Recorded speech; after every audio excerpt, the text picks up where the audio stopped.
I'll make sure you guys have a copy too. Yeah. Okay. Morning.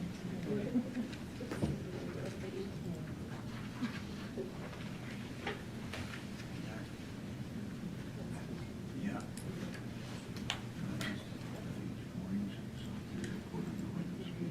Okay. Yeah. So just put that on there. What is that? Okay. That also covers Operation Desert Storm, Doc, is there, Southeast Asia, 6 months, supplied by You got 2 copies. Oh, there we go. Okay. Great. Okay. So he's gonna, at the airport. You can- Okay.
Good morning, David Smith. How are you this Good morning? morning, how are you? Doing well, sir. Good. We have anybody else on the line?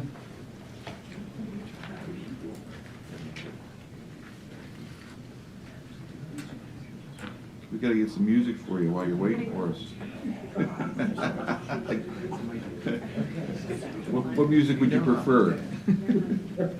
Jazz? Jazz would be great. Okay. Jazz would just be real mellow, huh? There you go. While he's waiting on the line, let's ask him what kind of music he wants to listen to. Who's waiting? JJ? Yeah. Who else we have on the line? Brooke's on the line. Hi, Brooke. Hi.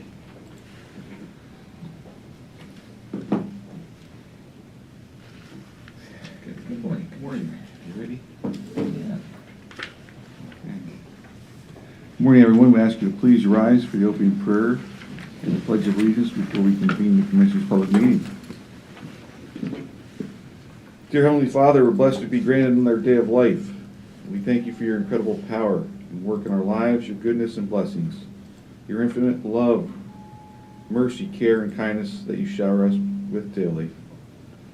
Father, we pray for the Spirit to work together to meet the challenges we face. Wherever our journeys lead us, may we be an example by spreading peace, kindness, goodness, and love to those we encounter. And may you lead us in the spirit of unity. You are our Father, righteous and holy, and we pray for peace throughout the world. You have stated in your word, let your peace rain down upon us today as we seek you more than anything else. And Lord, we pray for the families in Tennessee afflicted with the terrible, tragic, and senseless event that took precious, innocent lives. We pray for comfort and peace that only you can provide for those families and friends. Shift our perspectives to seek your peace above all else in every situation we ponder in our lives. And grant us the courage and strength to speak against evil. Now, as we guide this meeting, may you grant us a heart and mind of your wisdom as we conduct the business you have set forth. May we accomplish these tasks with a servant's heart according to your will. These things we humbly place before you this day in your name. Amen. I pledge allegiance to the flag of the United States of America, and to the republic which it stands, one nation, under God, indivisible, with liberty and justice for all.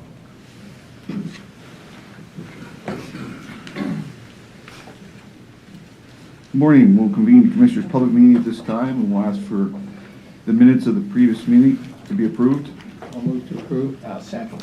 All in favor, say aye. Aye. So carried. We have public comment on agenda items only at this time. Do we have any public comment? None from the audience and none online? No. Okay, we'll move on to informational items.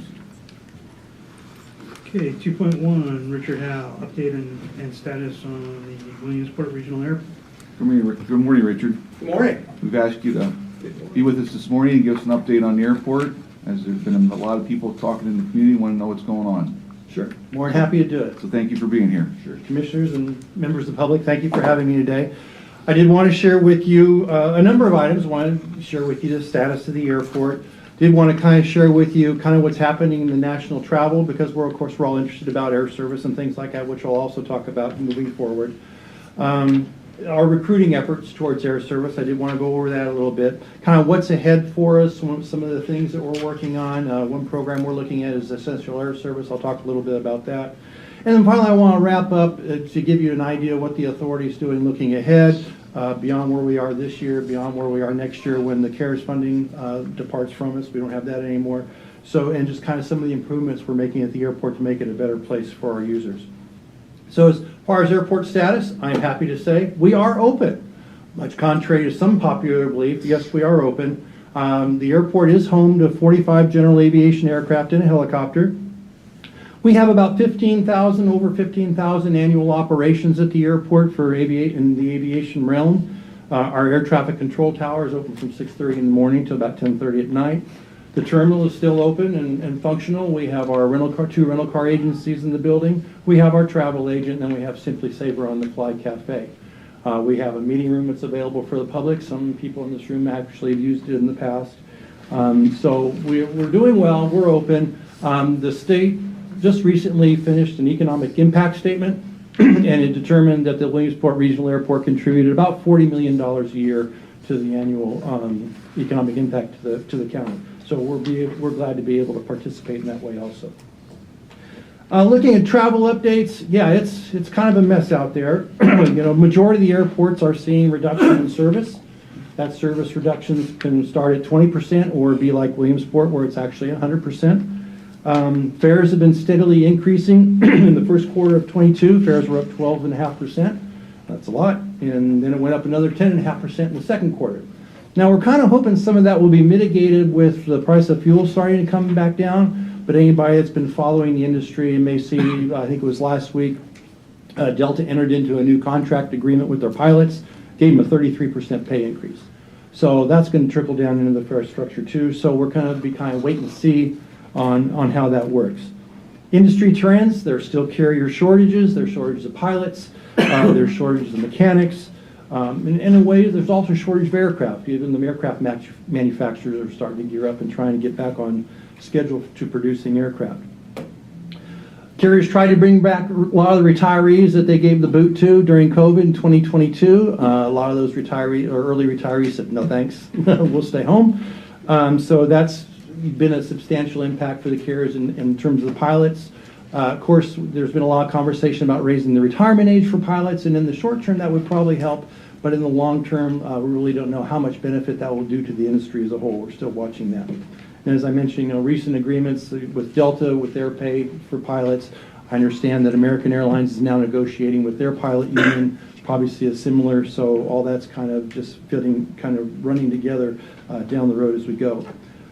On top of all that, we had those service disruptions last year, as you may recall. I hope nobody traveled and got mixed up in that. It was quite a mess.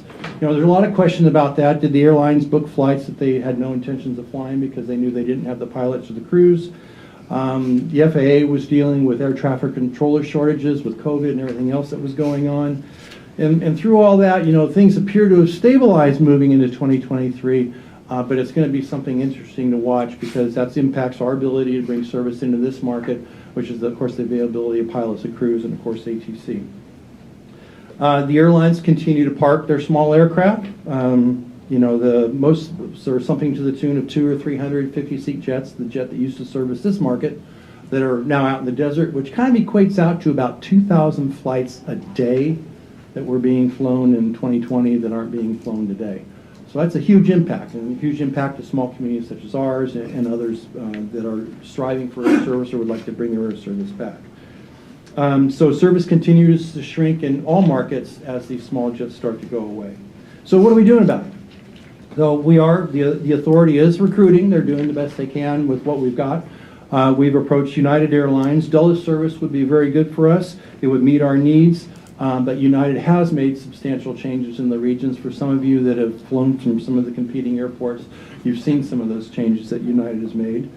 Delta has essentially told the world they're not going to be flying to small communities anymore. They have announced that they are going to be getting rid of the last of their 50-seat jets this year, and they just really have no interest in a community our size, which is really sad. American Airlines is consolidating service in the area. We have approached them, made offers for them to return to the market, and they have not expressed any interest to do so. So what does that boil down to? So for daily service for a market our size, and we're not the only market that's engaged in this. I mean, markets that haven't lost all their service are still having issues with getting, adequate service. So daily service for a market like ours comes down to some of the regional carriers. There's Southern Airlines, there's Boutique, there's a couple of other airlines out there. A lot of those carriers are very focused on the Essential Air Service program, and I'll get to that in a minute, which makes scheduling into a market-based situation like we would have in Williamsport challenging for them. And they also have pilot and supply chain issues. I mean, the same pilots that fly for any of the regional carriers have to have the same amount, at least one of them have to have the same amount of hours as the two people sitting up front of the 737. There's also still supply chain issues. We were just having a conversation with a carrier, and they indicated to us that they're required to do annual overhauls on their aircraft, and they're having trouble finding parts to do those overhauls, so that may challenge them in doing the overhauls that they need to be doing. So just another stumbling block in the road. We're also looking at less than daily service. Some of you probably are familiar with this model if you went to State College and flew on Allegiant. So we're looking for a carrier, something like that would be able to come into our market a couple of times a week and potentially give us service to leisure destinations. So looking ahead, we've got a lot of challenges ahead of us and a lot of clear thinking that we need to do to see where we're going to go. We need to understand and we need to realize that jet service returning to the Williamsport market is going to be a very, very, very challenging thing. We would need to be able to support 75 seats or more 2 or 3 times a day, and this market will do that. Don't misunderstand me. We have every indication that we'd be able to support service like that. The issue at hand becomes is as the mainline and as the airlines' fleets have continued to shrink, they're very adverse. So they have an airplane over here servicing a city pair. They know they're making money. They know how much money they're going to make off of it. They're very reluctant to turn around and say, okay, we're going to put a couple of airplanes into Williamsport and service wherever they're going to go to, as again, because they're risk adverse. But we do have a lot of things in our favor. We still have our small community air service development grant. That is a $950,000 grant from the Department of Transportation. We got that grant to be able to provide a minimum revenue guarantee to an airline if they were coming into our market. So kind of offset the startup costs. Carrier comes in and they get started and people are becoming aware of them and things like that, and they may not hit their revenue marks that they want to hit for the first 6 months or year or 18 months. And the MRG is available to us. Say, okay, carrier, if you don't make your quarterly goals, we can give you a check using this grant and with some community support for that to make you whole, to keep you in the market, to get you started. And in saying that, we've got great support from the community. Our community leaders have stepped forward, our businesses. We've got great support from the county. They've been over backwards to help us and kept us going, and very supportive of what we're doing. So in terms of all that, we're very excited that we have the tools that we need to move forward. But let's back up for a minute and talk about this Essential Air Service thing that I mentioned earlier. EAS was a program that was created in 1978 when Congress deregulated the airline industry. And the concern was, okay, we're going to deregulate the airline industry. Everything's going to be great. We're going to make it market-based. But what's going to happen is the carriers are going to go for the big dollars. They're going to leave the small and rural communities behind, and there's not going to be any service in small and rural communities. So they created the Essential Air Service program. And essentially what the EAS program does is it subsidizes service level. Williamsport was one of the original communities that was in the EAS program in 1978. And actually, we almost took advantage of being in the EAS program. I believe it was in 2008 when the incoming carrier, U.S. Airways, indicated they were going to pull out of the market. We made an application to the DOT. DOT put out an RFP. There were bids. Once the bids came in, and I'll say this quietly, and U.S. Airways realized they weren't the low bidder. U.S. Airways came back and said, oh, never mind, we'll go ahead and service Williamsport at risk. So the bid package went out the window. U.S. Airways continued in the market. In 2012, Congress attached a rider to the FAA Reauthorization Act that said any EAS community, Williamsport, that was in the program but did not draw funds in fiscal year 2011 will be removed from the program. So because we were successful, we're removed from the program. So we're looking at that. We've reached out to the delegation, congressional delegation in Washington, D.C. From our point of view, if you go back to 1978 and you compare it to 2023, are the large carriers bailing on the small communities? Yeah, they are bailing on the small communities. What was the EAS program designed to do in 1978? Protect the small and rural communities. Well, hey, y'all, come on. We need some help here. We need some help to make sure that small and rural communities aren't left behind as the carriers move on to build greener pastures, if you will. Richard, in 2008, U.S. Airways was not the low bidder. Correct. Okay. So U.S. Airways was not entitled to have the bid for the airport. Correct. It would have been somebody else. U.S. Airways basically said, we will not take any subsidy through this EAS program, and was awarded the bid. Essentially what happened was U.S. Airways said, we will operate the market at our risk With no subsidy. with no subsidies. They So, won't take any money from EAS. none at all. Who gave them the authority to not take the EAS, and who awarded the bid to them? Was it a decision made by a bureaucrat at the FAA? Okay, so essentially them coming back and saying we will service the market at risk Right. negated the RFP. DOT made the determination, it's okay, if you're going to service at risk, then we don't need to use EAS funds to subsidize the market. But they weren't the low bidder. They weren't. So how can you put out an RFP, someone says, okay, I'm not the low bidder, the airline says, I'm not the low bidder, I'm going to change my bid, right? By No, not correction. taking a subsidy. No, correction, they just said that they were going to, what they essentially told the DOT is, you don't need to do EAS in this market, you don't need to use any federal funds, we will do it at Right, risk. that was done after the bid was submitted. Correct, When they submitted the bid, they were seeking EAS funds. correct. They materially changed the bid. Yeah, I'm that's not- what they I'm not a did. DOT No, I'm lawyer, actually getting yeah. pissed off now, because now I understand that it isn't a problem of the legislative. It's someone in the bureaucracy allowed them to materially change their bid to the detriment of this community. And I think what we have to do now is get our elected officials on the congressional side to march down there and say, listen, you had no authority, once that bid was submitted, to unilaterally do that. They have destroyed our air service. I mean, that's the bottom line. They've destroyed our air service. And you know what? I think I'm tired of playing nice about trying, because we are not going to convince them to change the national law in the EAS. We need to make them be accountable for the fact that they made this decision. I didn't realize that until this minute when you told us. I thought it was a legislative opinion, or I thought that it was a airline dropped it before they submitted the bid. Yeah. I didn't realize We were that- under the understanding it was the airline that did it without the authority of anybody. And this is the main thing. When I went down to Washington and spoke to Congressman Muser, he wanted to know what the main things were. I said, the levee and our airport. And there happened to be actually, when I was in his office, it was on Fox News in D.C., had a segment on the Lycoming County Airport. When it was ironic that it was going on at the same time. His staffer came out and told us. Yeah, remember he said, hey, you Yeah. guys come, go see this. Yeah. So, Richard- we talked about the EAS service. It's killing us. And to hear this news today is, I agree with Commissioner Marabito. A bureaucrat made this decision and needs to be held accountable for it. we would like you guys to get all the paperwork together. The bid, any correspondence where they drop the bid, and then we're going to get hold of Senator Casey's office, Senator Fetterman, Congressman Muser. Congressman Muser, because And he's we're working going to on raise this right some now. help, because it's the only way we are going to get this EAS back. I'm becoming thoroughly convinced of that, because it would require nationally, and from what I understand, that ain't going to happen.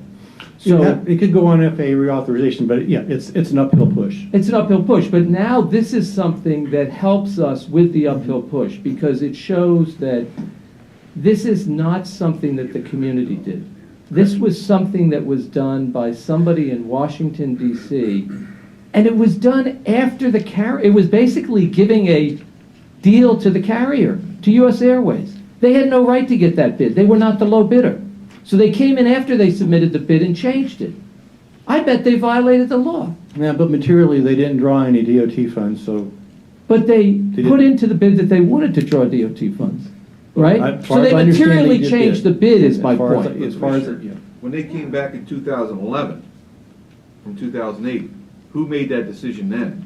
That was Congress. That was Congress? Yes. Okay. Yeah, that Based was on what- Congress, Based but- on what had happened in 2008. Well, no, that was. Based on you know, saving money. They Based on basically saving money, said, yeah. hey, anybody who They- didn't draw down in 2011, we're going to take you out of the EAS Yeah. program. But Okay. we An effort didn't to reduce the choose. program. If you had asked this community whether they wanted to stay in the EAS program in 2008, you can be sure. But I think that the key factor here is that they materially changed the bid.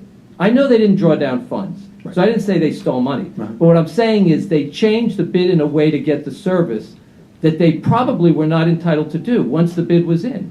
I mean, I'm not a procurement law expert, but Are there any, we can't do it at our level, at the county level, we can't do it. are there any essential air services that have lost service?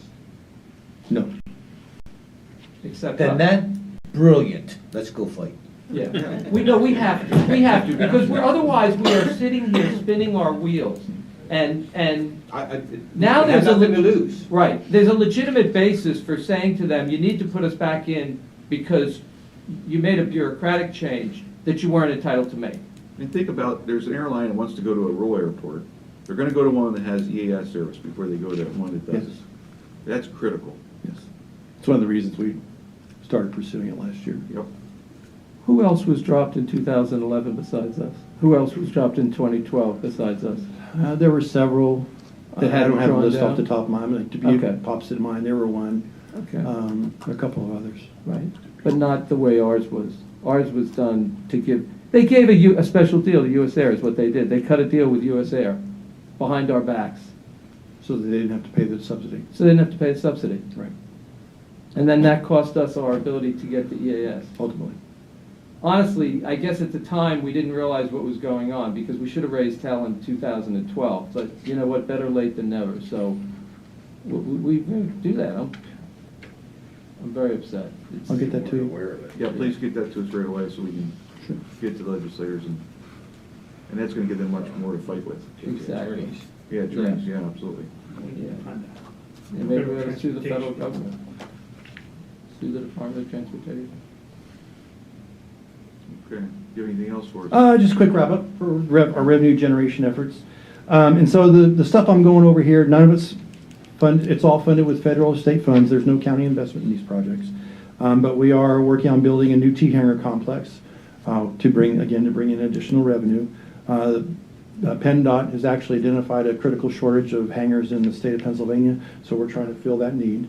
We're upgrading an existing large aircraft hangar to essentially winterize it, put a new roof on it, insulate it, put heat into it, so that we'd be able to better provide service to corporate jets and pass-through traffic and things like that in the wintertime. We're planning on building a new maintenance facility. It'll be more energy efficient where we are now, and the reason it'll be more energy efficient where we are now because we're living in an old hangar. So we'll be more energy efficient. We'll be able to have the devices we need to work on our snow removal equipment, our fire equipment, and things like that moving forward. And in the end, once we get out of the hangar, it'll be a hangar that we'll have available to rent and generate additional revenue. We're spending money upgrading existing general aviation facilities. We're doing some paving. We're doing some roadway work. We're rehabbing our secondary zero. Again, for safety, make it more desirable to tenants. Kind of outside defense type stuff is we're replacing our sanitary sewer system. This system was installed by the authority in the mid-90s. It's a two-pump system, and one of the pumps is not working anymore, so we're relying on one pump to get us through. That project probably will be starting here in the next couple of weeks. So in the end, you know, it's the authority making the effort to make the facility more desirable to traffic, to make the facility safer. And we've got a great facility, we've got a great market, and, you know, I'll be getting back to you all about those other items. The airport services 500,000 people, multiple businesses, 9 universities in this 9-county region. And, you know, I've been preaching for a year about this EAS service. So to hear this morning is even more alarming. And please get this, because we're going to get right on it. Will do. Because I agree with both commissioners. You know, It's terrible. Richard, we hear this in the community, that why are they doing this? Why are they doing that? And to be honest with you, as a commissioner, I know you did some things over there, but I questioned that as well until you gave us a briefing on all the revenue generators of the airport, not just, you know, the air service. Mhm. So it does make a lot of sense that you're still, you know, operating it as an airport. You have a lot of things going on there, and that's why we brought you in, so you can clarify to the Sure, I appreciate the time. Is flight school being entertained? Yes, yes, that's essentially, it would be a leasehold type activity. I was aware several months ago, someone was looking at it. There'd been a little bit of back and forth. I haven't heard anything lately. We had reached out to see if there was any movement on that, but yes, it's definitely something we're interested in.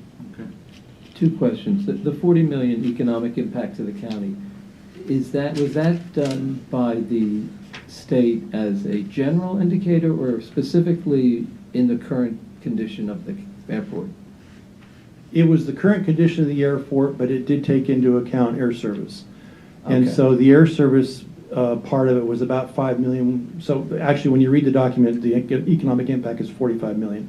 And so I just scraped the 5 million off the top for the air service. So around 40 million. For So the- they're saying even with the lack of service, Yes. the airport, well, that's good news. Yes. So then the other thing is that the public has often said to us, why did you spend all this money on building the new terminal and so forth, which is what Commissioner Massera referred to. So the overwhelming majority of that money was state and federal money. But here is what's really important for the public to understand. If we did not upgrade the airport, all of our efforts to get air service back would always be met with, well, you don't have the security arrangements that the TSA requires. Well, you don't have the runway required. In other words, we have the angels on our side in the sense that we've done everything that we've been expected to do to have a functioning modern airport.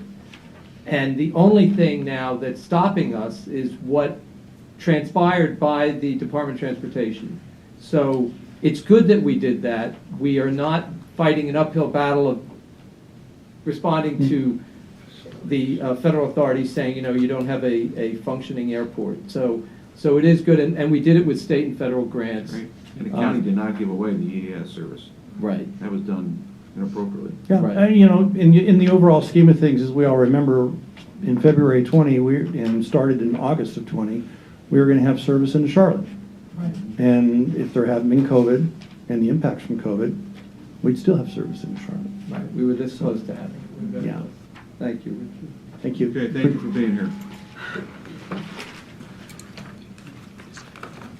Okay, well, something that we've just added, John Sharman, resident of Jersey Shore, is short on time. I asked him to speak at the end for public comment, but he wants to give us some information on being a Vietnam vet, on Agent Orange and the impact in our community.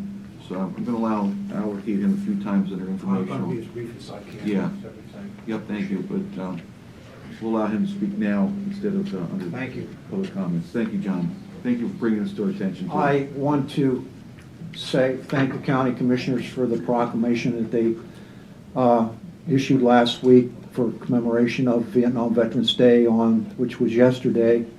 I could not be here last week, but there were Vietnam veterans here. There's a lot of things that's going on with veterans, especially with Vietnam veterans. The average Vietnam veteran like myself is 73 years old. 2.7 million veterans served during the Vietnam War. 300,000 were injured, were wounded with it. But anyways, during the whole time, they sprayed things like Agent Orange, green, pink, purple, white, Agent Orange 2, Agent Orange 3. Over 20 million gallons of it during the time. And the veterans that were here last week, I'm sure as long as myself, there's not been a one that has not been affected with Agent Orange in some respect. Myself, and I know other veterans have, and it's not claimable, but I was never able to father children. But the Lord has blessed me in other ways.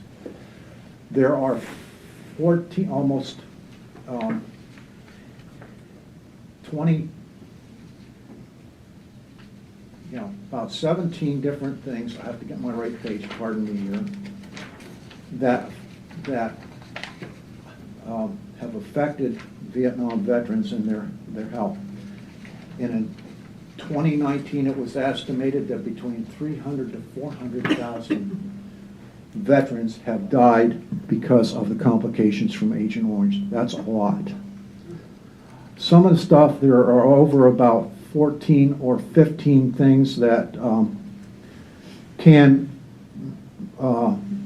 veterans can suffer from one's prostate cancer, Parkinson's disease, multiple myeloma, Hodgkin's disease, Parkinson's, type 2 diabetes, and a lot of other things. And this is something that is being overlooked with Vietnam veterans, is what has happened health-wise to affect veterans coming back from Vietnam. And also, this morphs into what's happened during Operation Desert Storm when they had the burn. Those people are going to go through the same thing those Vietnam veterans have. Like I said, there's almost 20-some things. And the Marines who served in Vietnam, they got exposed there, and plus what they went through at Camp Lejeune. 17 different things there, brain cancer, stomach, and all this. This is stuff that's been being overlooked for a long time, and people have to be made aware of. When you go to a VA hospital, I didn't realize how lucky I was till I went to Pittsburgh. But when you're seeing people that, I'm 73, but maybe look 10 years older than I do, and know that, they've got 40, like one Marine I know, went through Camp Lejeune in Vietnam, 40% kidney function right now. Heart troubles. And this is the stuff that was not brought out, and is not brought out that should have been brought out about Vietnam Veterans Day. So if you know any veteran that does, go, get in touch with the local VA. It's very important, because what's coming up in the future is all from Operation Desert Storm and all the toxics that were from the burn pits there and other things is going to start coming up again too. But like I said, over 300, 400,000 people have died because of the effects of Agent Orange, plus another 58,000 that were killed in Vietnam that never come back, which means those 300 to 400,000 to come back after that country later on. And it also not affected American soldiers fighting over there. Over 4 million Vietnamese people were affected by all this stuff. Thank you. Thank you, John. First of all, we want to thank you for your service.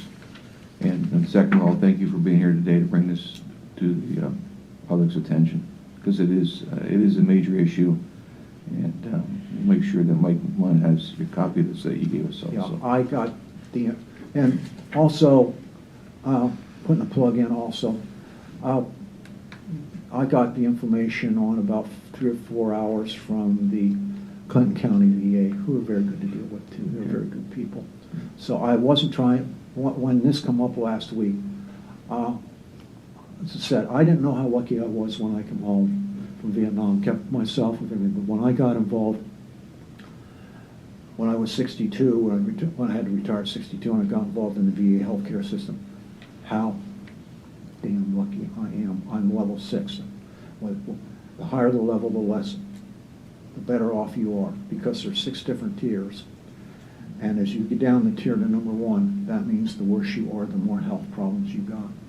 So I know some friends that have been affected here personally, and one of them I'm going to point out you shook hands with was Mr. Chuck Stutzman. I'm in the same car club with him as I know him from 7 and 8 years ago. When I was to a meeting with him here a couple months ago, he said he was starting to get Parkinson's, and you could see his hand shaking last night. thank you for your time today. Thank you. John, thank you very much. Thank you for tying it in with Desert Storm. Thank you for helping us understand the relationship between what we do when we're quick to send people off to war, but not so quick to take care of them. And thank you for bringing in the 4 million Vietnamese, because those were children, women, some of them were soldiers also, but a lot of them were innocent civilians. And then also that sheet you have, the first sheet's about Southeast Asia, I believe, isn't it, Scott? Yeah.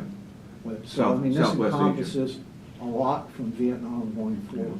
What it amounted to is we had two companies that were the manufacturers of it, Dow and Monsanto. And like I said, 20,000 or 20 million gallons of this stuff is a lot. It affected everybody. I had to handle this stuff unloading it in containers. Although I don't have any other effects, but I do know a lot of other veterans that are, some veterans that are in my cases with it. And it's just an overlooked situation that can't be ignored. It really cannot. Thank you. Thank you, Thanks, John. John.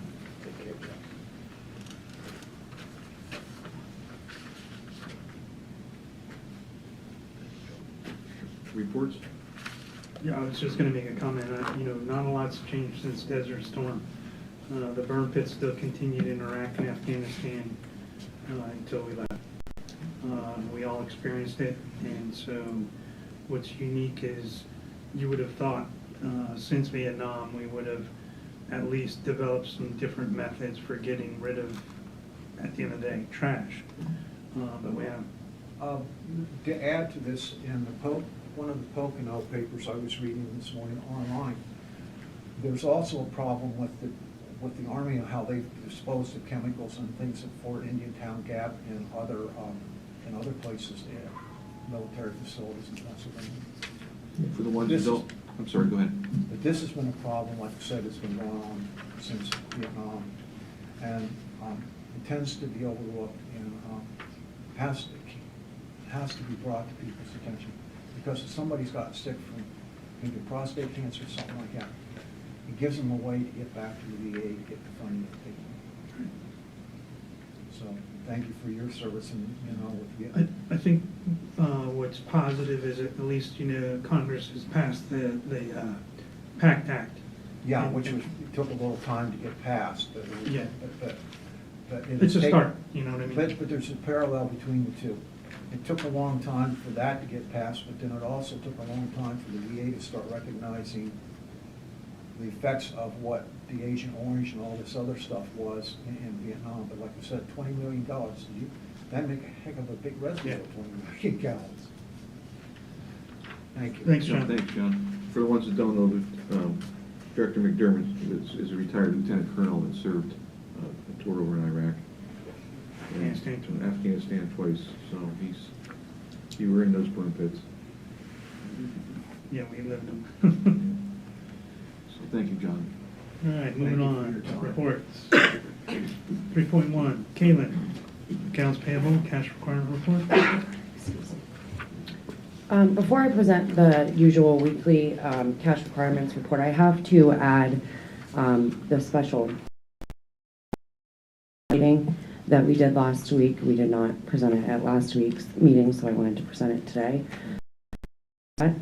Presented for your ratification is one invoice for Darren Thompson Excavating to be paid on March 23rd, 2023 in the amount of $124,800, and it is funded 100% through the general fund. Okay, a motion. I'll move to approve. All in favor, say aye. Aye, so carried. And presented for your ratification are invoices due through April 5th, 2023 to be paid on March 29th, 2023 in the amount of $3,193,291.64. The breakdown is as follows, with 15.14% being funded by the general fund at $483,441.24. 74.30% is being funded by grants and other sources at $2,372,658.23. 1.79% is being funded by RMS at $57,117.50. And 8.77% is being funded by escrow at $280,074.67. Okay, got a motion. I'll move to approve. I'll second. So the public understands, the biggest part of the grant money, because it's a lot of money, was the 911 tariff grant, which is reimbursing the county. It's $2,100,000. So that's the lion's share of the grant money, because as Kalen said, the big chunk of this was grants. And then we had workforce development grants and so forth. But that's an annual recurring 911 allocation we get, so, thanks.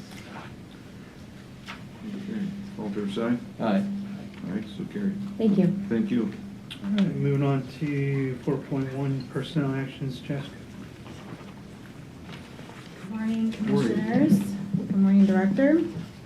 I'm seeking your approval on the following personnel actions. These are conditional offers of employment subject to the successful completion of a background check and other employment conditions. So for RMS, Kellen Lowe, hired for the transfer station as a truck driver, full-time replacement at $19.62 per hour, anticipated to start on April the 3rd. For facilities management, we hired Chris Short as a maintenance 3 HVAC and as a full-time new position, and the pay rate is $28.56, and he is anticipated to start on April the 3rd. Also for facilities, we hired Austin Leatherman as a maintenance 3 HVAC position, hired at $29.40 per hour, and anticipated to start on April the 17th.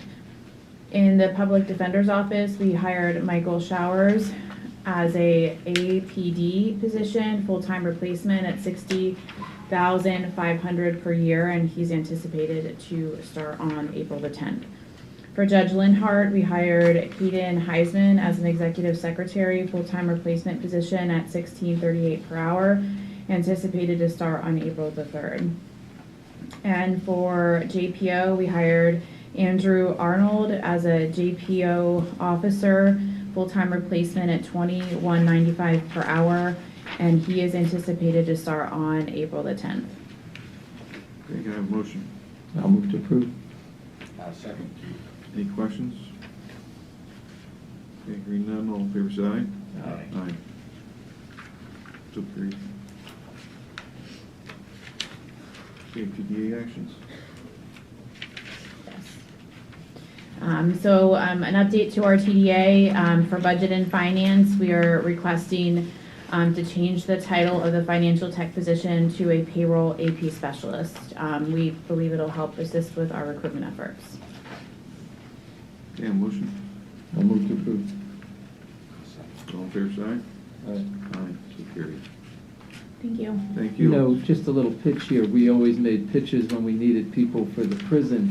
We need construction maintenance folks. Yes. We've had 3 positions in facilities that have been empty for over a year, right? And then we have our construction crew that we talked about before. So maybe we can get the public, if you have skills or experience in construction, it's a great job. There's health care, there's pensions. There is employment 12 months of the year, right? If you are working in construction, sometimes when the snow starts to come, especially if you do outdoor roofing or you do Right. construction, you're laid off.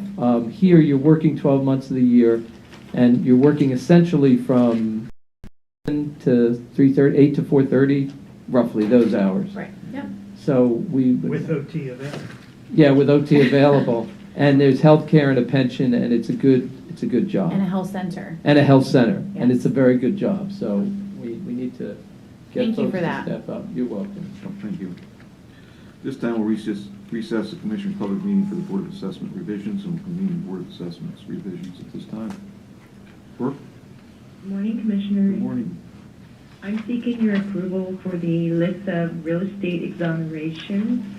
What these real estate exonerations are is revisements of assessments for the county tax bills that went out, or complete exoneration of the county tax bills that went out in March. And that list is attached to the agenda too. Okay. I have a motion. I'll move to approve. And a second? Any questions or comments on any of these? So Brooke, maybe you can explain to the public, LERTA is listed here on multiple occasions. Maybe you can explain, they say 1 year left. Last year, the Chartwell Hotel is in its last year, which is a big one, 4.5 million, right? Well, the difference is 400,750, which was coming off because it's the last year. Right. So it's been steadily increasing, the value of the asset for taxation purposes, right? Yes, it's increasing. Okay. We have veterans exemptions, a house torn down, a couple of bunch of trailers that were destroyed. 5 trailers that were razed. Yeah, 2 that were destroyed by fire. yeah. Okay. Okay. All in favor, say aye. Aye. Aye, so carried. Okay, thank you, Brooke. We'll adjourn the Board of Assessment revisions at this time, and we'll reconvene the Commissioners' public meeting for tax claim. 7.0. Brooke? I'm seeking your refund. I'm seeking your approval for a real estate refund in the tax claim office. Lachey Tabatai, she purchased parcel 67-011-219, and it was combined with 67-011-218, but delinquent taxes on 219 were in the prior owner's name, and the new owner was not aware there were taxes owed, and it was not caught at closing at that time. The penalty amount refund is $173.23 that we would refund back to her. So run that by us again. They did a closing, and at the closing, there was no recognition that there were past taxes owed. Is that what happened? On the parcel that was combined because the prior owner didn't pay him, and it was marked inactive in the tax claim system. But when they did the search, didn't they search the record to see that all the taxes had been paid? It wouldn't have came up because the parcel was marked inactive. So we reactivated the parcel and contacted the new owner. Because they wouldn't have seen it. When the title company was searching for it, they would not see that inactive parcel. So was that a failure on our part because we shouldn't have had it marked inactive? What happens is, on the assessment side, when the parcel is combined, that parcel goes away. So it marks it inactive on the tax claim side in the AF 400 when there's updates done nightly. So it was made a T status, it wasn't getting notices on the tax claim side, and we changed the status so this person would get the notice and be aware of it. It was a confusing one. We don't normally have this happen. So after now, is the person being assessed taxes or the parcels were combined? So the tax We're combined. Okay, so what this was a residual tax that was left prior to the combining of the parcels that somehow in our computer system never got flagged as taxes that were owed by the prior owner. That's correct, and the prior owner was aware of the taxes because they would have been told, you're still responsible for these taxes, but as you know what happens sometimes, they just don't pay the taxes. So the person who took title to the property was not in possession of the property at the time the taxes were owed, That is correct, but she paid them but she paid them. Okay. Which is why you're asking for a refund. on the penalty, interest, and fees that were added to it. She just paid the face amount. She paid the total amount, but we're refunding the penalty, interest, and fees, so it would come out to just the face amount that she paid. Okay. You got a motion? I'll move to approve. Second. I'll second, but I'd like further clarification that whenever we're going to give a refund to a tax parcel or a person, it has to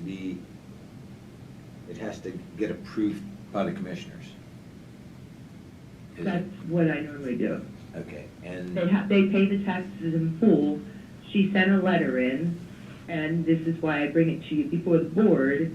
And then after you approve it, you guys sign off on it, and it comes back to me. We are only refunding the county penalty, interest, and fees. but when There we're is- going to assess a fee or a penalty, we have no say in it. When it's turned over to delinquency, there's a penalty added to it. The penalty's added on, then we have fees added on. Well, would the commissioners be aware of the fees or no? I'm not sure I'm understanding what your question is. Well, you come to us for refunding, but you don't come to us when you're going to assess a fee, a penalty. This, And the how do we know penalty what is from, the 10% penalty is from the tax bill. You have your discount, you have your face, and you have your penalty. So when it's turned over to us, you have your face amount and that penalty. These fees are all already approved prior to me taking over tax claims. They've always been in the system. The person paid the tax bill in the No, delinquent period. I understand. Right, so but what the commissioner's asking is, and the interest and fees are by statute or by ordinance from us? They're So they're done by automatically? statute. The fees are by, I don't know if they're by ordinance. Yeah, they're These by, are the fees that we have always used, even when Tom Keith was in charge of tax claims. But they're just based on the suspenses for payment for the different categories. So we've waived fees in the past if we were aware of a Yeah, situation if somebody that- came in and appealed it, they Right. could, well, you not could business potentially. deal, but, okay. All right. Okay. Any other questions or discussion? All in favor, say aye. Aye. Aye, so carried. Thank you, Brooke. Thank you, Commissioners. Okay, action items. Kristen, you're up. Yep. Good morning, Commissioners. Good morning. I have some awards of ARPA funding to announce. It's exciting. Yes, moving along with it. One for the water and sewer projects, that is the Jersey Shore Area Joint Water Authority at $250,000. The business and nonprofit assistance, we have a few. One is Trees for Life in the amount of $43,600. The Nipponos Tavern at $50,000. This is an increase from an original announced award of $10,363. The reason for that is they had an error on their tax return that they corrected, and we reevaluated them. In terms of nonprofits, Community Arts Center, $50,000. Lycoming County Health Improvement Coalition, $10,589. Covation Center, Inc. is $50,000, and Special Olympics is $16,679. And also Habitat for Humanity, their affordable housing construction at $100,000. Okay. We have a couple of members from those organizations that would like to make a statement. Eric, Yeah, I'd like to say that. if you come up to the podium, please introduce yourself. Yep. You're the head of the Habitat for Humanity here. It's good to see you. So I'm Eric Johnson, I'm the manager of the Shore Water Authority. We currently have multiple projects going on, and this $250,000 award today would benefit the community, and not only the authority, but the community, for futures to come, generations to come. We're trying to strive to keep the generations moving and keep the costs down in the community, and we're very thankful for what you guys do. Thank you. Thank you. What are you gonna use the money for? Tell the public. We're going to use the money for Larry's Creek Water Treatment Plant, which is going to be a brand-new facility, starting hopefully spring of next year. And that will serve 6,000 residents in the community. It'll be automated to where manpower will be limited. Under certain conditions, it'll be limited. And we can free up the manpower to do other things in the system to help benefit residents. Thank you. When we developed our ARPA plan, the three of us decided that these monies had to be generational. They're going to be one-time uses, and we want to make sure they're spent wisely. we allocated the largest percentage towards water and sewer, because that's the infrastructure. A lot of the water and sewer systems have been updated, and some of them in 100 years. And so to hear this exciting news for 6,000 residents in one part of the county is exactly what we want these monies to be intended for. Right, and the current status of the water treatment plant is 110 years old, and probably 90% of it's still original. So that'll be huge for our employees and our community. With wood filters, correct? We still have wooden filters, yes. And if you don't have enough water pressure, you sometimes have to. So the current situation is it's gravity fed from Coven Station to South Davis. That's completely gravity with one storage tank in between. And every time we get a major firefight, there's a struggle to provide water. And during that time of firefight, places like the hospital, residents, and other businesses do lose water pressure. And it becomes a situation we got to decide, do we turn the fire hydrants off and battle the fire? Or do we give the hospital water for the patients? It's a tough position to be in. Hopefully with this ARPA money and moving forward projects, there'll have to be a decision made. It'll be a well-sustained system. That's great news. Yep, it is for awesome. the people in that area. It is. And that's what. This is huge. Yeah. So thank you for everything. Great, Thank you. Thank you.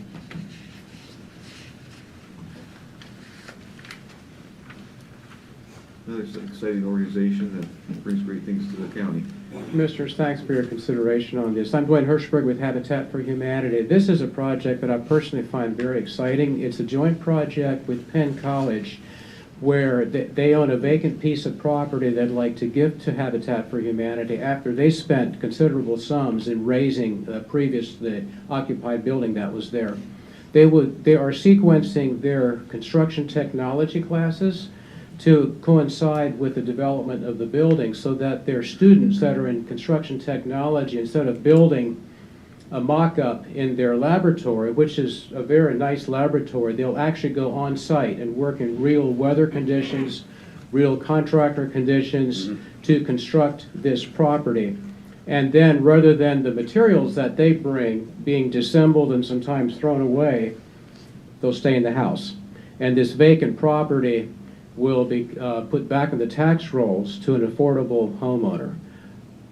I'm just excited. Thank you for your consideration. I'll also add that $100,000 does not cover the entire construction cost. We're in conversation with the city of Williamsport, since this is in the city, about funding a substantial portion of this as well. And this is where the old Fifth Ave Tavern was. Exactly. Which was raised. The college has it. Again, you're bringing students in, you're building a home, putting it back on the tax rolls. Those students are learning trades that are going to help for generations. Not only that, but the students in our architectural design class are actually submitting designs that will be considered for this. We've seen several of them, and there's one that we really like, so this actually may be a student-designed home as well, which will give them experience in the real world of how the design on paper manifests into a livable community. You know, it's really, I'm very familiar with the street, and it's an example of how we have to take and rebuild the city block by block. That block always had problems with that bar, with drugs and with shootings and so forth. And the college took it upon themselves to buy the building and to take it down, and now we're putting people there. So that's good news. And sounds like a win-win-win. Right. Yeah, it is. Right. Turn it back into the neighborhood it once was. Yeah. So thank you guys for your part in doing it, and the homeowner who ends up putting in the sweat equity to become the person who's in the house, right? Exactly, exactly. And the house will become theirs, and they'll have title to it, just like the rest of us have title to the house. But they do pay back a mortgage that is revolving and goes back to fund other houses at no interest. Why don't you tell them about the event you have coming up, the organization? The very first volunteer with Habitat for Humanity, not our affiliate here, but with Habitat International, was a fellow named Clive Rainey. If you Google his name and watch a short video that's there, it will leave you inspired. He's become Habitat's most beloved and inspiring public speaker. He's also a personal friend of mine for the 2 decades or so that I worked with Habitat for Humanity International. In fact, I saw him just a few weeks ago in Guatemala. We worked on some projects together, as we have many, many times in Guatemala. He'll be at the Community Arts Center in a couple of weeks for an event. And we've invited the commissioners and look forward to participating in that with you. Thank you. Give them the date, April 7th. April 17th. a April Monday 17th, evening. what time? Between 5 and 7 p.m. Okay. We are Encourage you to come out. We had the event last year. It was a wonderful evening and look forward to doing it again. Thank you. Thank you. Thank you. Thanks for being here. Okay, yes. I'm Tracy Rucker. I manage our county Special Olympics program. We have about 125 athletes in the county here, and our mission is to provide year-round sports opportunities for them. These funds will be used for training, uniforms, housing, competition, transportation costs. It'll go a long way in serving our athletes, and we really appreciate it. Thank you. Yeah, we want to thank you for being here. Thank Lester Lohner, all the volunteers, and it's a fantastic program. Everything's offered to our athletes free of charge. They're never charged a penny for anything they do, and our staff is all volunteer. So we fundraise all year long. It's how we keep our program going. But thank you. Thank you. Thank you. Yeah, we have the Lycoming County Health Improvement Coalition. Yeah, yep. You see Tim back there? Morning, Tim. Morning, Commissioners. First of all, thank you for the grant for the Lycoming County Health Improvement Coalition. We originated in 1994. We had staff, robust staff, and a lot of grants up to 2012 when grants were not giving operational costs. And so we went to an all-volunteer organization. I was on the board at that time and retired from some other employment. I was with the county jail.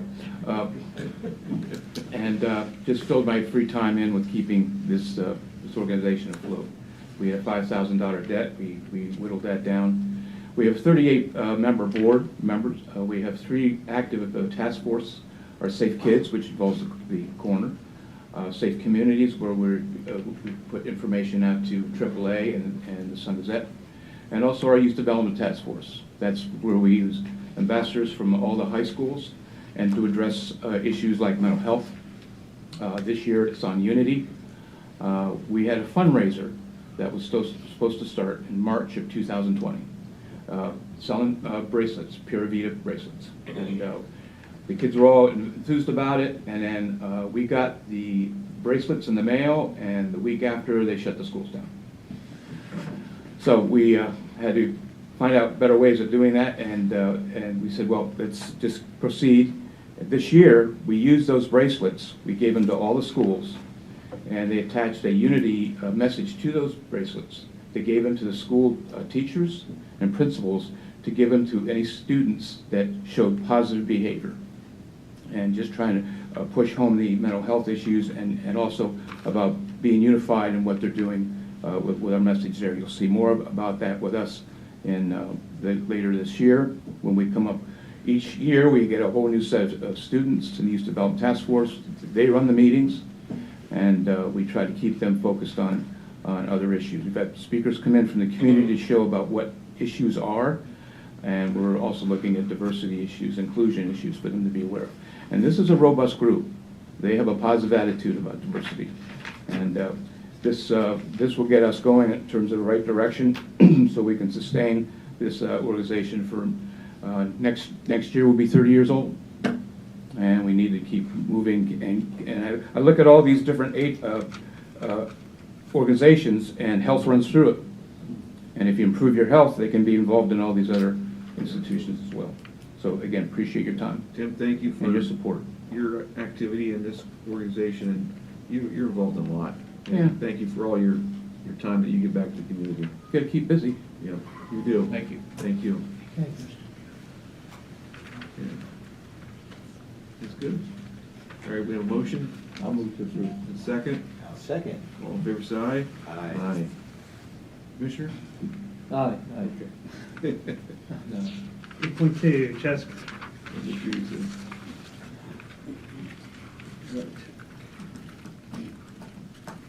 Okay, Jess? Yes, just seeking your approval on the Aerotech direct placement agreement that we are putting in place for hiring RMS workers at the recycling center. Okay, a motion? I'll move to approve. I'll second. All fair side? Aye. So Thank carried. you. Thank you. 8.3, Commissioner, seeking your approval on the memorandum of understanding with the American Federation of State, County, and Municipal Employees. This is a 2023 budgeted item. This is for our recruiting and retention and referral bonus program at the prison. It's already been put into place and has been significant in assisting us with our recruiting efforts and retention efforts at the prison. I think the warden had mentioned we are down to 5 or 6 vacancies at this point. So this has definitely helped out. That's great news that we're down to that vacancy rate, 'cause we're up to 20 one time. Yeah. So we reduced that by 75%. And so this MOU simply memorializes what we've already put into motion. And is there a term limit on this? An expiration date for this now? Looks like expires.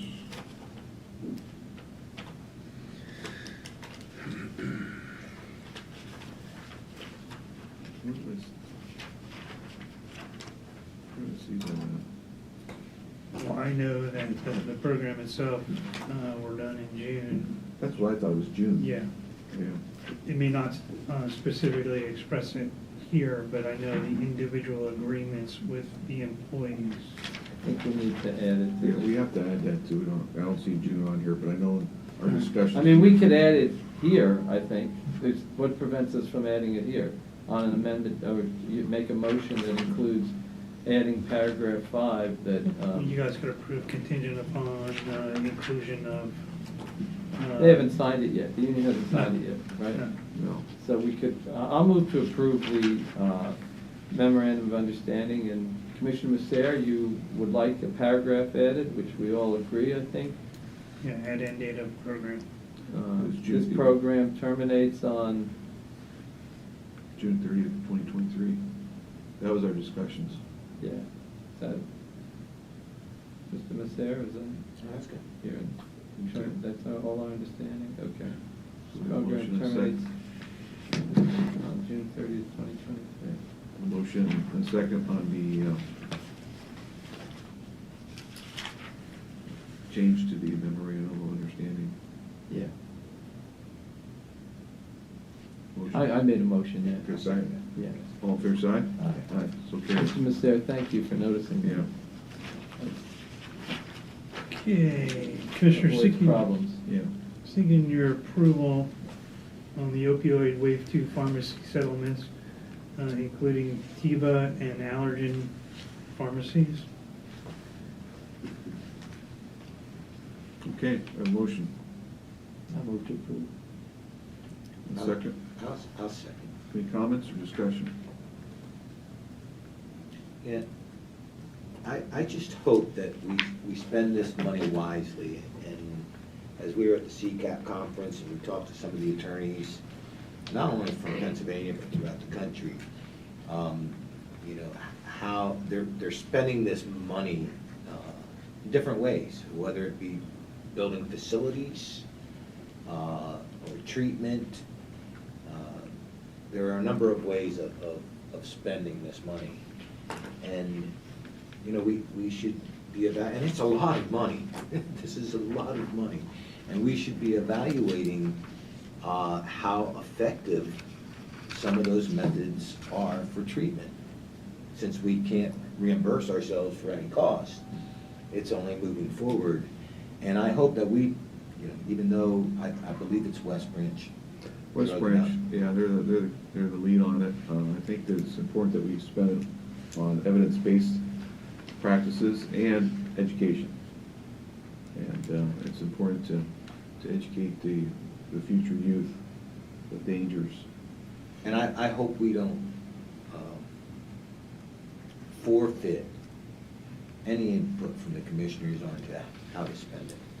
Oh, it won't be. In fact, we've been meeting with the Single County Authority, and Chris Ebner from the jail has been involved with Shay Madden, and they are looking at the legal ways to handle it, to use it, right? Because the settlement agreement specifies what it can be used for. And one of the things that we've discussed is medically assisted treatment at the jail, because it is becoming clear that it's probably going to be a legal requirement to provide medically assisted treatment at the jail, so that we don't. One of the big overdose problems is people come into the jail, they are clean for whatever time they're in the jail, they go out, if they relapse, they go back to the dosage they go back to what they were doing before they got arrested, they end up ODing because the massive jolt. And so part of this is getting people off of it and using the medically assisted treatment. And we, at the, oh, you weren't there, but at the CCAP conference, I had spoken with one of the folks who provides these, and one of the big issues with Suboxone and some of the others is that it can be kept and then sold, right? And so injections are a way to get medical treatment into somebody that can't be passed off to someone else, right? Once you get Vivitrol, or once you get some other injection with a medically assisted treatment, it's in your system, it's working to keep you blocking the high you would get from opioids. Shot every 30 days. Right, and some of them last a little long, some of them last longer, they're expensive, but Very expensive. yeah, but it's an effort to try to get people with opioid addiction back functioning. Especially the Vivitrol. Right. So, yeah, Commissioner, they are going to be in touch with the commissioners. There's no question. Okay. All in favor, say aye. Aye. Aye, so carried. Okay, mine, 8.5. We got 3 of them Yep. here. Okay. Good morning, Commissioners. Good morning, Matt. Morning. The first item I have for you is vote to approve the award for bids for janitorial services for the Health and Wellness Center to DSC Solutions. So although they were not the lowest compliant bidder, unfortunately, when they came in to do an interview with Sarah Fritz, the nurse manager at the health center, and talk with me, they discovered that they were not able to complete the project as is that they bid. So they withdrew their bid. And then we brought in DSC Solutions, and they did confirm that, yes, they were able to do that. Okay. So they're being awarded the bid. Okay. I have a motion. I'll move to approve. I'll second. All in favor, say aye. Aye. Aye, so carried. The next item I wanted to approve the listing contract with Real Estate Excel, a Jerry Realty Company, which is going to be subject to further legal and administrative review and approval, and that's going to require some discussion with the commissioners. And this is a listing contract for the sale of Executive Plaza Building. Okay, this is good news and exciting news. Yes, one that I'm glad about. It's been literally a project for me for the past 10 years, so. As we work out the details to put this building on the selling block. And as we move forward, our plan to move our offices over to the 3rd floor of the 3rd Street Plaza. Commissioner Massari says he wants to move to the 6th floor. And I told him that we could rent him space for rainbow carpet on the 6th floor. When he retires, we can put him in the balcony. So we're working out a lease agreement with you on that. So I can jump for a while. But it's exciting as we start to consolidate buildings further, that we move this, get this sold, we get it back on the tax rolls, and move us across the street. In 2011, I made a commitment with the campaign pledge that we would sell excess property in this county, and we had plenty. And we have sold a number of acres, a number of parcels, and this will be one of the biggest ones. It takes time. It's a lot.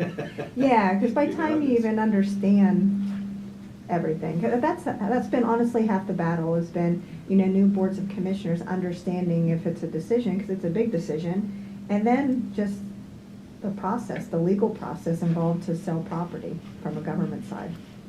Maya, explain how Girio is the listing agent as a result of prior. Yeah, so back in 2012, we saw a need, I did personally for me, not having the expertise in real estate to know what market conditions were, to have a consultant. Technically, we could just go out and choose whoever we wanted to, but what we did is we went out and we put out an RFP for that to give us the best rate on consulting services. And Girio has been that person for us. They've done exceptional work and in most cases don't even charge us for things that I need. So it's been a great partnership, so it just seemed natural to continue that partnership with them and utilize their services as they were contracted for, and we utilize their services to provide the listing of this property. I agree, they've done a tremendous job, but I think in the future, it's time to put it back out and see if give other individuals opportunities to maybe bring services to us, because that has been a 10-year period. Sure, and you think about it, I mean, most of what we will, if we move over there, we won't need a whole lot of consulting services from the marketing side because we won't have many tenants. Most of that building over there will actually be filled with our own staff. Yep, we have future plans, and hopefully they'll materialize this month. We can announce those, and but this is the start of it. Yep. And there's no listing price yet on this contract. Well, I sent you guys an email about that. Right. That's something that we have to work out and discuss. Right, absolutely. I Yes. just wanted the public to know, so if someone was asking what the price is, at this point, there isn't. I'll move to approve. Second. All in favor, say aye. Aye. Aye. And Thank you. then, yep, sure. The last item I have for you is vote to approve the bill of sale with Greater Valley EMS in the amount of $33,800. So this is in regards to the old coroner vehicle, that truck that he has had, and we were grateful that we were able to get it to a certain audience. And we're glad that Greater Valley EMS will be able to pick that vehicle up and utilize it in their facility to assist their community, so. Okay, great. Motion? I'll move to approve. I'll second. All in favor, say aye. Aye. So carried. Thank you, Maya. All right, thank you. 28, Jenny. Morning, Jenny. Good morning, Commissioners. This is a resolution to submit a grant application to DCNR, their Conservation, Community Recreation and Conservation Program, for the update to the Lycoming County Recreation Park, Open Space, and Greenways Plan. We're just calling it the rec plan. It's a mouthful. But essentially, our last rec plan was updated in 2008, so this will be an update to the plan, and it will help identify and prioritize recreation projects and greenways throughout the county. And Jenny, so the public understands, it's important to do these because if we want to apply for grants, we're not going to get one, right? Yes, it helps identify projects throughout the county, and when you go to apply for specifically DCNR funding and other state and federal funding, if your project is listed in one of these plans, it gets priority for funding in the state's mind. Great. So we'll be applying for a DCNR grant of $100,000 to support the plan, and we'll be matching that with county staff time and county funds. Great. Thank you. Okay, a motion? I move to approve. I'll second. All in favor, say aye. Aye. Aye. So carried. Thank you, Jenny. You know, Jenny does such a great job. You know, we had a secretary, is it DCNR? Literally said, you need to apply for this money, okay, because we believe in the project that you're gonna have. And it's through people like her that we've developed a reputation in Lycoming County to not only have the vision, to also implement it. And once they see that and see the successes, you know, they come sometimes knocking at your door. There is a lot of money out there, whether it be from ARPA or whatnot, and they're just looking for good projects. And Jenny is the person that makes it all happen. Yep. So we thank you for your service. Yeah, thank you. Thank I'll be back next week. Okay. All right. Right, Commissioner comment. Yeah, I have a comment. Mhm. We were down at CCAP a couple weeks ago, and we also just had a conversation with our IT department, and our director there. And I'll go back to when I first came into office, as far as the succession plan. And in over 12 years, I've seen a lot of people retire in county government. And I've seen a lot of people in the IT department retire. Our problem is we're not replacing them. Not because we don't want to, it's because they're not available. And it is critical. The government right now is coming out with new regulations as far as being able, to make sure that you're protecting yourself against cybersecurity. Now, some people think it's a joke, and sometimes I think it's just a moneymaker, but it is a real thing. Okay, we are trying. We probably get hacked. What was it? 80 times. Yeah. Just in an hour. Attempt to hack, right? Attempt to hack. And we have certain safeguards put in place, but they don't work if we are negligent. Okay? And this requires a tremendous amount of time for people, our staff, to be able to monitor this. It's alarming. It's so alarming that now our insurance company says, we're not going to cover you. The average cost to redo something in county government as far as your computer system is going to be about $4 million. They're dropping that. They're saying we're not going to insure for $5 million. We're not going to insure for $4 million. We're only going to insure you for $1 million. Or $2 million now. But it drops to $1 million unless we have things in place. Right. They see the potential of cost, and they're not going to assume the risk. So it's going to be up to us to assume that risk. And if we don't address this soon, we have 4 of our top 5 in our department will be retiring within 6 years. And there is nobody to take their spot. And some of them are a lot less than 6 years. Oh, yeah. So we have to take action sooner or later, and I prefer it be sooner, to be able to headhunt, to find the people specific to what the task needs to be done. And we will be discussing this within the next couple weeks. We have to make a decision to hire some people. We will probably have to pay them market rate at least. We've lost several employees that were very valuable, but it's hard to, it's hard to come up with the pay that the public sectors or private sectors keep offering. Even the public sector. Pardon? Even the public sector. Even the public, even the state. Yeah, the state has taken away a number of people as well. But that doesn't minimize our risk, and our risk is huge. So, Commissioner, you mentioned the potential hacks, and so Tuesday we had the director's update brief. And so I just jotted down a note from that meeting, and Jerry was talking about just the number of viruses. So we're not talking about malware, spyware, the number of viruses since this time last year, it's 10 times as many that we are preventing from entering. 10 times. 10 times. Yes. And just, when he sends out a phishing expedition. Now this is not, it's no joke, okay? But he's very clever at what he does. And so, what was this last one? It had to do with the time off, policy changes, da-da-da-da-da. 47 employees fell for it. That means 47 times our system could have went down. That's alarming. It's alarming. And they also gave, 8 of them gave personal information.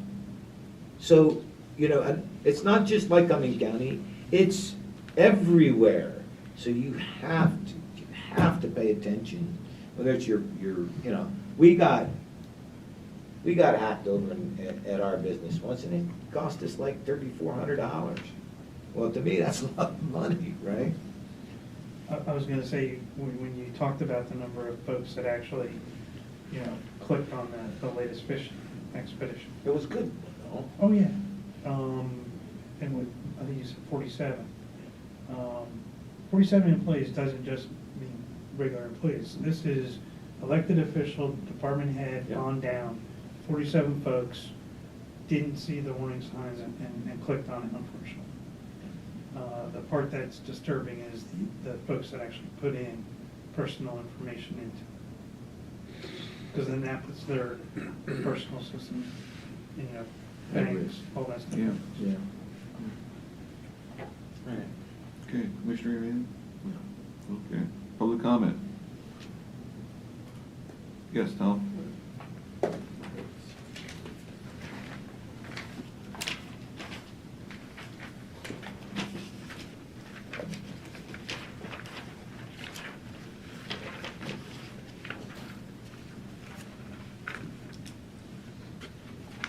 Great.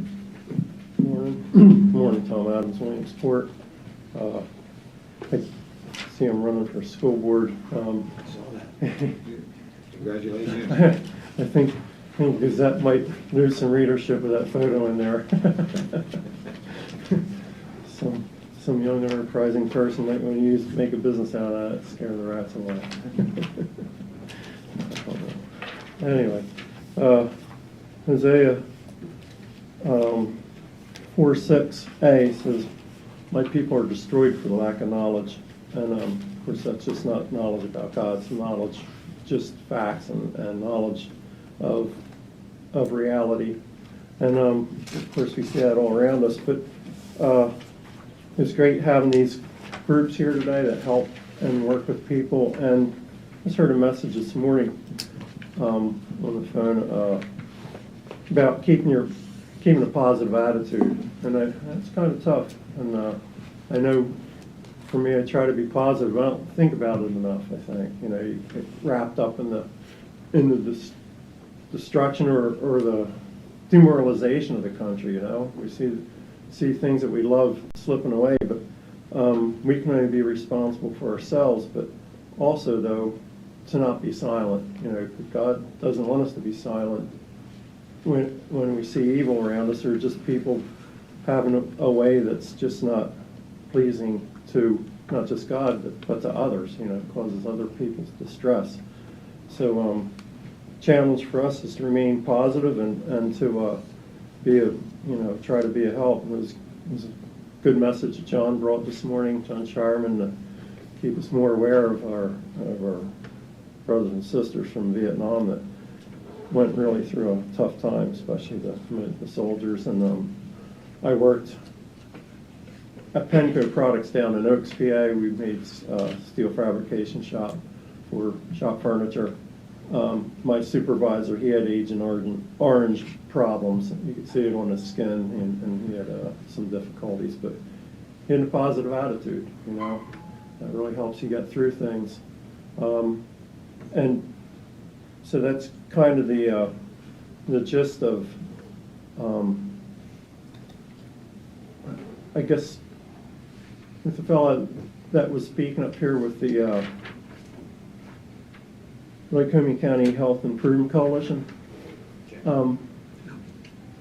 He had a real good message, I think, and having that positivity is really important, you know, to reach people and to really help them. And thanks. Okay, thank you. Anyone online? No, they're not. Okay. And we were glad that Youth Development Task Force came back, because, you know, no matter how many times you hear people say, what's the future of America? Well, you go into one of their meetings once and I'll show you the future. These kids do have energy, and they are concerned and very bright. Yep. So absolutely. Okay, we've completed our agenda. So our next meeting will be April 6th, here at this meeting room at 10 a.m. Thank you, everybody. Have a good weekend.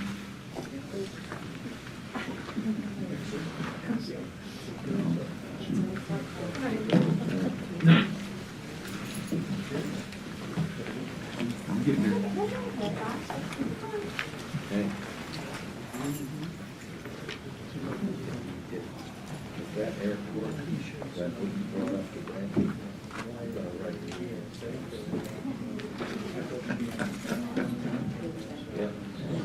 Devil's in the details. Devil's Just saying.